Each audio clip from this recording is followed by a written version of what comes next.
बिहार की राजनीति में दो चीजें हमेशा ही स्थायी रही है।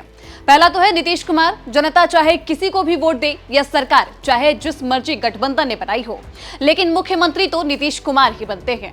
और दूसरी वो स्थायी चीज है उनका महिला वोट बैंक। जी हाँ, जहां बाकी दल जातियों की गिनती में उलझे रखे, वहीं नीतीश ने आधी आबादी को साथ लेकर अपनी सत्ता की पूरी कहानी लिख डाली।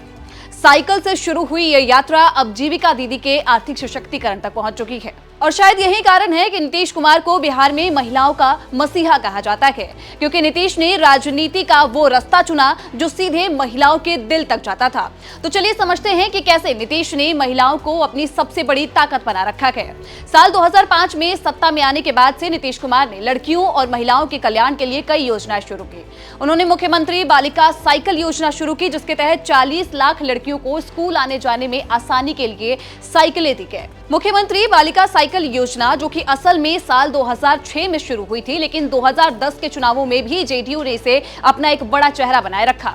इस योजना का उद्देश्य बालिकाओं की शिक्षा को बढ़ावा देना और साथ ही माध्यमिक विद्यालय में उनके प्रवेश दर को बढ़ाना और स्कूल छोड़ने की दर को कम करना है, जिससे कि वे स्कूल तक सुरक्षित और सुविधाजनक रूप से पहुंच सके।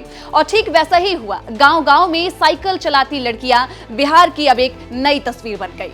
इसके अलावा मुख्यमंत्री कन्या उत्थान योजना, जिसका उद्देश्य बालिकाओं के जन्म के प्रति सकारात्मक सोच पैदा करना, कन्या भ्रूण हत्या को रोकना, बालिकाओं के स्वास्थ्य में सुधार करना, शिक्षा को बढ़ावा देना और उन्हें आत्मनिर्भर बनाना था। शिक्षा की ओर उत्साहित करने के लिए और प्रोत्साहित करने के लिए कक्षा में प्रवेश लेने वाली बालिकाओं को और साथ ही इंटरमीडिएट परीक्षा उत्तीर्ण करने वाली अविवाहित बालिकाओं को एक मुश्त राशि दी गई।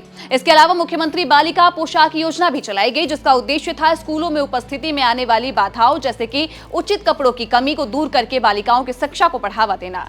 इस योजना के तहत सरकारी स्कूलों में कक्षा 6 से 7 तक की छात्राओं को एक जोड़ी स्कूल यूनिफॉर्म दी गई।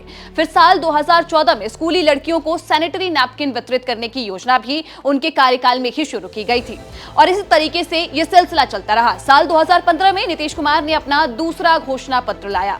इस बार वादे थे हर घर नल का जल, शौचालय निर्माण, घर का सम्मान। योजना 2016 से 17 में शुरू की गई, जिसके तहत पात्र परिवारों को घर में शौचालय बनाने के लिए 12,000 की वित्तीय सहायता प्रदान की जाती थी। हर घर बिजली और सबसे अहम, महिलाओं के लिए सरकारी नौकरियों में 35% का आरक्षण। सिर्फ इतना ही नहीं, पंचायतों में भी महिलाओं को 50% का आरक्षण का वादा नीतीश की ओर से किया गया, जिससे कि हजारों महिलाएं थी, वो पहली बार निर्णय लेने के लिए कुर्सी तक पहुंची।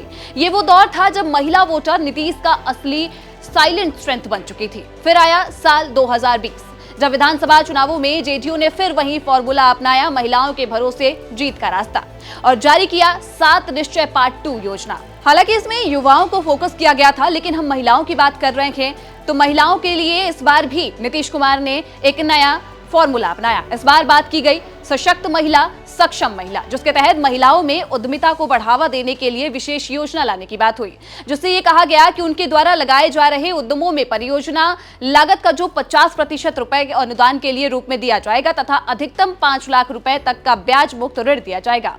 और इसके अलावा स्नातक पास करने पर 50,000 रुपए की आर्थिक सहायता लड़कियों को दी जाएगी।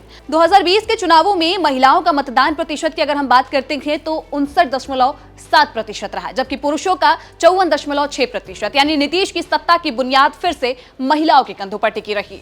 और अब बात करते हैं मौजूदा वक्त की, साल 2025 की, जिसमें कि जीविका दीदी के भरोसे फिर मिशन महिला। इस बार चुनावों से ठीक पहले नीतीश सरकार ने अपना एक नवा दाव चला है, मुख्यमंत्री महिला रोजगार योजना। इस योजना के तहत हर परिवार की एक महिला को 10,000 की प्रारंभिक आर्थिक सहायता दी जाएगी।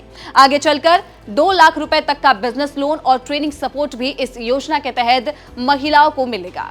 तो समझा आपने कि कैसे साइकिल से लेकर स्वरोजगार तक, शौचालय से लेकर सरकारी नौकरी तक, नीतीश कुमार की हर राजनीति की धुरी महिला ही रही है। शायद यही वजह है कि बिहार में नीतीश के लंबे शासन का सबसे मजबूत स्तंभ महिलाएं ही मानी जाती है, क्योंकि पलायन और नौकरी की वजह से चुनाव में पुरुषों की भागीदारी बिहार में कम ही रहती है। इसलिए आज भी कहीं ना कहीं सबसे मजबूत वोट बैंक कोई जाति नहीं, बल्कि वो आधी आबादी है, जिसने साइकिल से निकलकर सत्ता की चाबी तक का सफर तय किया है। और अब ऐसा माना जाता है कि जब तक ये चाबी नीतीश के हाथ में है, जब तक ये चाबी नीतीश के पास है, उनकी सत्ता के दरवाजे खुले रहेंगे।